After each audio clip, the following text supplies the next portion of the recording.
Part 5 Portfolio Update for August 2024. We're diving deep into my M1 Finance Dividend Growth Portfolio.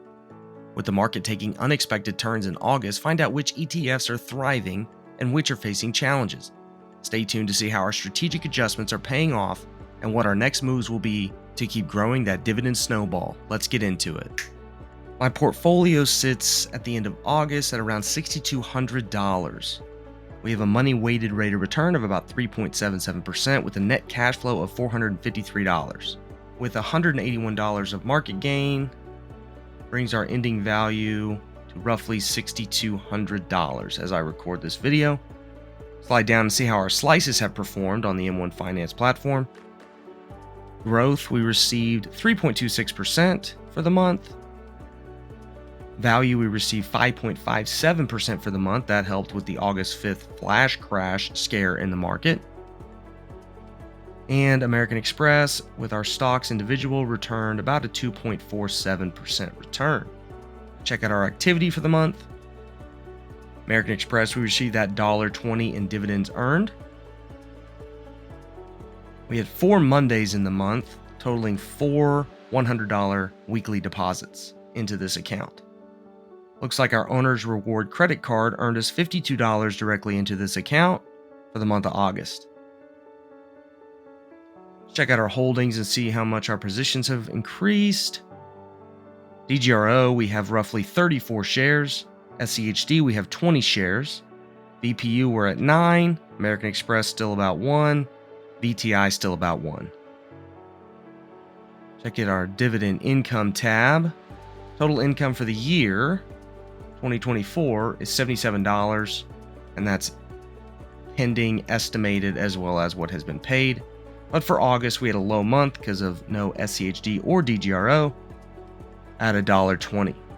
Again, that July month with SCHD landing was a big one. We can see our upcoming dividends. For September, we've got an ex-dividend date for SCHD. Payment estimated of about $14 based on our current 20 shares that we hold. VPU as well in September, payout in October about $11, VTI about $1. American Express doesn't come up till November.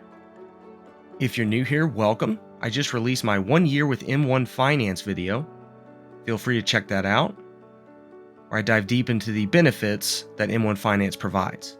Utilizing this account, we've grown our wealth pretty consistently, pretty steadily, and we have a money-weighted rate of return all-time of about 34%. On August 13th, I connected my American Express high-yield savings account to my M1 Finance high-yield cash account. Sort of a backdoor connection. I utilized the account and routing numbers through my American Express bank to connect my M1 high-yield cash account to American Express. By doing this, I'm able to log into my American Express bank account and transfer money directly to my M1 high yield cash account.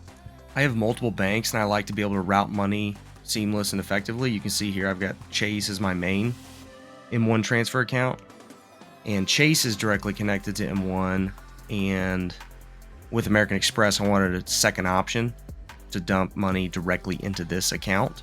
I'm using this emergency fund M1 high yield cash account because it's earning a competitive interest rate versus American Express. It's only earning 4.2%. As I record this video, I wanted to point out that you can connect these high yield cash accounts to other banks. Of course, I only connected to my American Express, but it is another way, since currently on the M1 Finance platform, you're only able to connect one bank out of M1 or through M1's platform. But there is a back door where you can utilize routing and account numbers like I did at American Express. As you can see, we've been with M1 Finance since August of 2023. We've eclipsed the $15,000 mark. If you're looking for more M1 Finance tips and tricks, check out this video right over here. Thanks for watching.